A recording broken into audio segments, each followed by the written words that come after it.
બધી જ વસ્તુઓ આપણી સંગત પર નિર્ભર રહે છે। આપણે ગમે તેટલા પણ સારા હોઈએ, આપણે ગમે તેટલા પણ હોશિયાર હોઈએ, પણ બધું જ સંગત પર નિર્ભર રહે છે। જો આપણી સંગત સારી તો લોકો આપણને સારી નજરે જોઈએ છે અને સારી નજરે લોકો આપણને માન સન્માન આપે છે। પણ આપણી જો સંગત ખરાબ હોય તો લોકો પણ આપણને ખરાબ નજરે જ જોઈએ છે અને લોકો આપણને માન સન્માન આપતા નથી। તેથી બધું સંગત પર જ નિર્ભર રહે છે। મહાભારતના યુદ્ધમાં સૂર્યપુત્ર કર્ણ તે ખૂબ જ પરાક્રમી હતો અને એને દાનવીર કર્ણના નામે ઓળખવામાં આવતા હતા।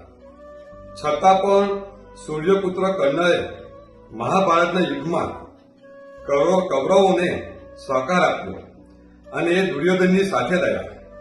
તેથી એ ગમે તેટલા પણ પરાક્રમી હતા, ગમે તેટલા પણ દાનવીર હતા, છતાં પણ શ્રી કૃષ્ણ ભગવાનનું દિલ ના જીતી શક્યા અને શ્રી કૃષ્ણ ભગવાનના મિત્ર પણ ના બની શક્યા। તેથી બધું જ સંગત પર નિર્ભર રહે છે। તેથી આપણે બધાએ સંગત સારી રાખવાની કોશિશ કરવાની। રાધે રાધે।